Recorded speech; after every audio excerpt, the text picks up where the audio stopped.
Hello hi అండి, welcome to నా వంటింటి రుచులు. ఇవాళ చిలకడ దుంప వంకాయ పులుసు చేసేసుకుందామా. ఎప్పుడూ ఒకేలా చేసుకోవడం కాకుండా ఇలా డిఫరెంట్గా చేసుకుంటే మీకు ఊహకందని టేస్ట్ మీ ప్లేట్లో మీ సొంతం అయిపోతుంది. ఇది మేము ఎప్పుడు తింటామండి, దీంట్లో ఏముంది అనుకునే వాళ్ళు అయితే చాలా మిస్ అయిపోతారు. మరి ఇప్పుడు రెసిపీలోకి వెళ్ళిపోదామా. ముందుగా మనము ఆనియన్స్ని చీరికల్లా కట్ చేసుకోవాలండి. వీడియోని మాత్రం మిస్ అవ్వద్దు, ఎండ్ వరకు చూసేయండి. మధ్యలో ఎప్పుడెప్పుడు ఏమి ఇంగ్రీడియంట్స్ వేస్తే మనకి పులుసు అన్నది మంచి టేస్ట్ వస్తుందో చూసేద్దాం. ఇప్పుడు టమాటాలు కూడా కట్ చేసేసుకున్నాను, అలాగే చిలకడ దుంపలు సర్కిల్స్లా కట్ చేసుకున్నాను, అలాగే వంకాయ ముక్కలు చీరికలు కట్ చేసేసుకుని వాటర్లో వేసేసుకోండి. పులుసుకి సరిపడా ఒక నిమ్మకాయ సైజ్ అంతా చింతపండు నానబెట్టుకుంటే సరిపోతుంది, ఎందుకంటే దీంట్లో టమాటో వేస్తున్నాం కదా. ముందుగా మనం ప్యాన్ పెట్టుకుని దీంట్లో కొంచెం ఆయిల్ వేసుకుని ఆయిల్లో కొన్ని ఆనియన్స్ ఏవైతే చీరికలు కట్ చేసుకున్నామో ఆనియన్స్ అలాగే టమాటోస్ వేసుకుందాము. నా ఛానల్లో వంట రాని వాళ్ళకు కూడా ఈజీగా అద్భుతంగా చేసే వంట నేర్పించేస్తాను. ఎవరైనా అంటారు కదండి, ఏంటి నీకు కూర వండడం రాదా అని.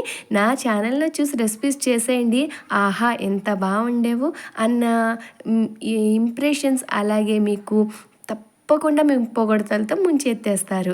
ఇప్పుడు మనం ఉల్లిపాయలు టమాటోలు అలాగే కొన్ని వెల్లుల్లిపాయ రేఖలు కూడా వేసుకుని సాల్ట్ పసుపు వేసుకుంటే మంచిగా మగ్గిపోతాయండి. చల్లారాక మనం మిక్సీ పట్టేసుకుందాం. మిక్సీ పట్టుకునేటప్పుడు కూడా ఇది మిక్సీయే కదా పట్టుకుంటాం, పేస్ట్ చేసేద్దాం అనుకుంటారేమో. కాదండి, కొంచెం జీలకర్ర వేసి ఇలా కోస్గా గ్రైండ్ చేసేసుకోవాలి. కచ్చాపచ్చగా గ్రైండ్ చేసుకుంటేనే మనకి కూర అన్నది చాలా బాగుంటుంది. ఇప్పుడు అదే ప్యాన్లో మళ్ళీ ఆయిల్ వేసేసుకుని కొన్ని మెంతులు వేసుకుని అవి కొంచెం గోల్డెన్ బ్రౌన్ కలర్ వచ్చాక కరివేపాకు వేసుకోండి. కరివేపాకు వేసుకున్నాక కూడా చిల్లీస్ వేసుకోండి. పులుసుల్లో కానీ కూరల్లో కానీ ఎప్పుడైనా సరే నూనెలో పచ్చిమిరపకాయలు వేస్తే ఆ అరోమానే వేరు, ఆ టేస్టే వేరు. సో అందుకే నా వీడియోనే కాదు ఏ వీడియో అన్నా కానీ మధ్యలో స్కిప్ కాకుండా చూస్తే మీకు ఎప్పుడు ఏ టైంలో ఏ ఇంగ్రీడియంట్స్ వేస్తే మీ రెసిపీ అన్నది సూపర్గా ఉంటుందో అన్నది తెలిసిపోతుంది. నెక్స్ట్ మనం రుబ్బుకున్న పేస్ట్ కూడా అదే కోర్స్గా గ్రైండ్ చేసుకున్న ఉల్లిపాయ టమాటోది కూడా వేసేసుకుని నెక్స్ట్ మనం కట్ చేసుకున్న బ్రింజల్ అదే వంకాయ అలాగే చిలకడ దుంప ముక్కల్ని కూడా వేసేసుకుని కొంచెం చింతపండు పులుసు కారం కూడా వేసేసుకుందాం. కారం మీరు ఎలా వేసుకుంటున్నారో అన్న దాన్ని బట్టి చూసుకోండి. ఎక్కువ తినేవాళ్ళు ఎక్కువ వేసుకోండి, తక్కువ తినేవాళ్ళు తక్కువ వేసుకోండి.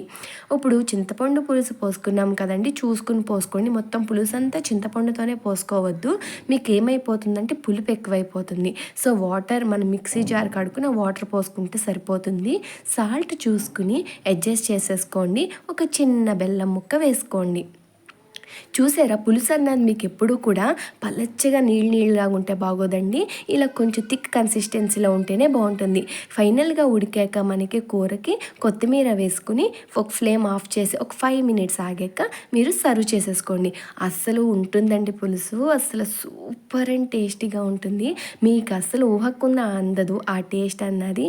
మీరు కంపల్సరీగా మీ ఇంట్లో ట్రై చేసి ఎలా ఉందో కామెంట్ సెక్షన్లో కామెంట్ చేయండి.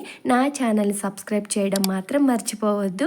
అలాగే మీకు ఇంకా ఏమేమి వంటకాలు కావాలో నా ఛానల్లో కమెంట్ చేసేయండి. మళ్ళీ కొత్త వంటకంతో మీ ముందుకు వచ్చేస్తా.